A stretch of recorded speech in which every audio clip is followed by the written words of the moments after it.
A gente abre essa edição dos Bastidores do Poder com o Lucas Josino, que está ao vivo conosco aqui na Rádio Bandeirantes. Ele está acompanhando os desdobramentos de um tiroteio que ocorreu próximo a uma área onde ocorria, pouco mais cedo, um evento ali com a campanha do Tarcísio de Freitas, candidato do Republicanos ao governo de São Paulo. O Josino está conosco ao vivo aqui nos Bastidores do Poder. Lucas, boa tarde para você.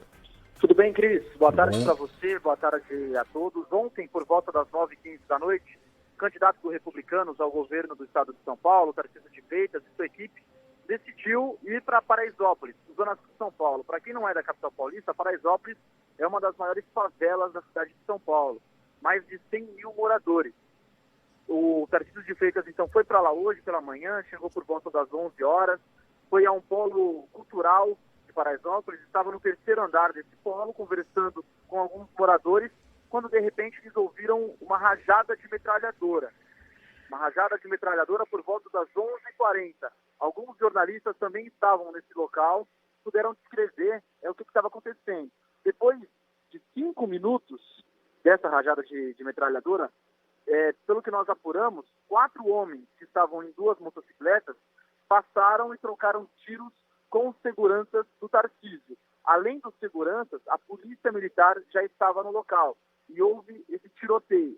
Nesse tiroteio, um homem morreu, Felipe Silva, de 29 anos. Ele já tinha 2 passagens por roubos. Foi encaminhado para o hospital do Campo Limpo, na Zona Sul, mas não resistiu aos ferimentos e acabou morrendo. Depois disso, Tarcísio publicou nas redes sociais que foi algo de um ataque em Paraisópolis, mas que estava bem. Ninguém ficou ferido, ninguém que estava no terceiro andar desse polo cultural ficou ferido, nem o Tarcísio, nem ninguém da campanha, nem jornalista, nem nenhum outro morador.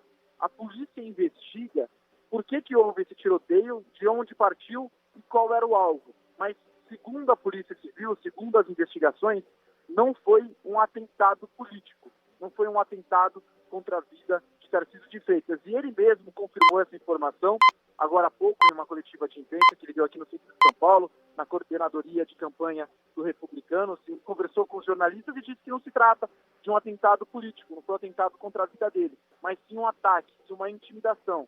Essas palavras do Tarcísio.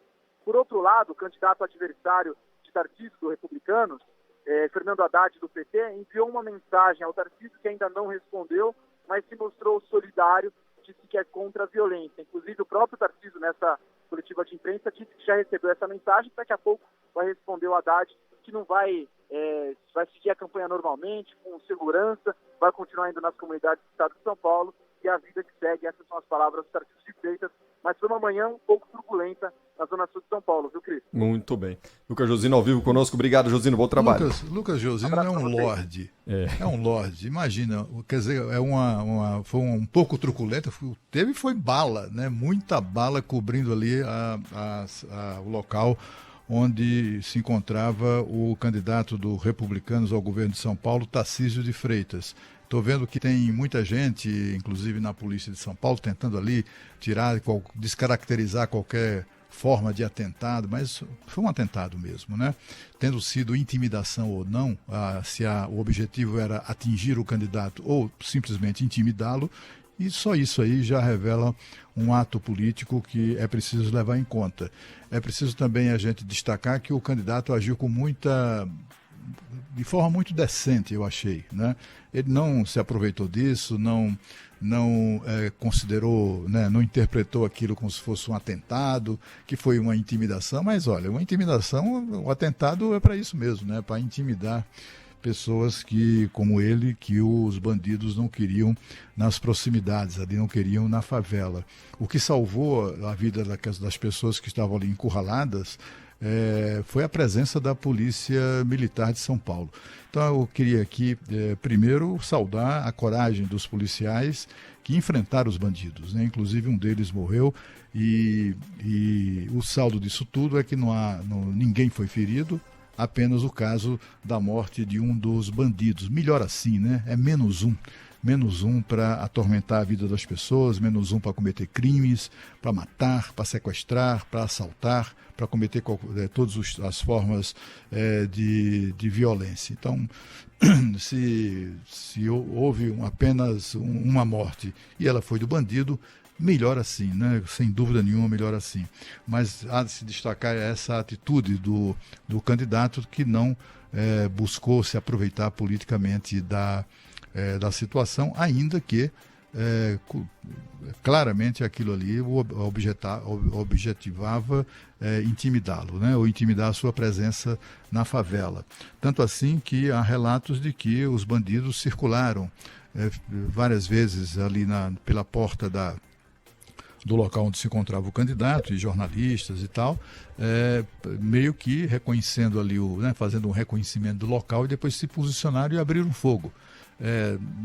Talvez se eles quisessem mesmo matar alguém, eles teriam conseguido, mas o fato de não terem, enfim, isso não ter acontecido é para ser saudado.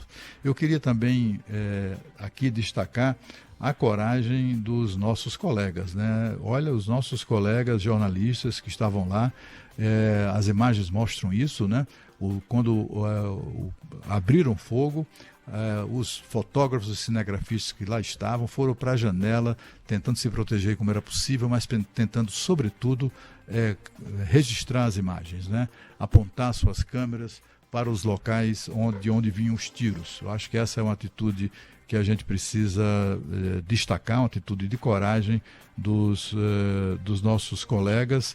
E estava lá também um colega nosso do Grupo Bandeirantes de Comunicação, um repórter muito corajoso, valente mesmo, Léo Svarik, que corajosamente, como todos os outros lá, enfrentaram aquela situação com o profissionalismo que ela exigia, né? Porque, afinal de contas, áreas como essa, como a favela de Paraisópolis, vivem uma situação de guerra civil.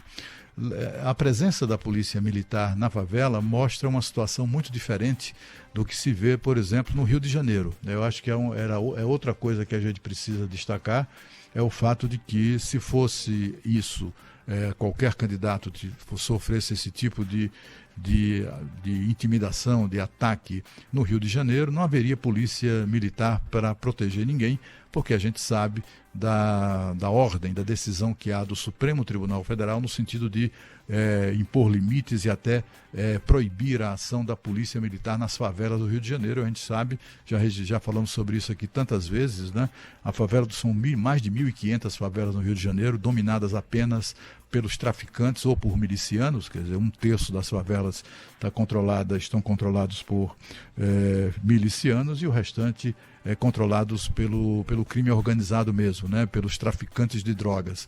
Então, tudo isso também nos remete a necessidade, né, que a gente cobra dos candidatos, seja governador de São Paulo, seja a presidente da República, de falar, afinal de contas, deixar clara os seus vínculos com o combate ao crime, né? A gente não quer mais candidato com vínculos claros com os criminosos, com organizações criminosas, com o PCC e coisas do gênero, né?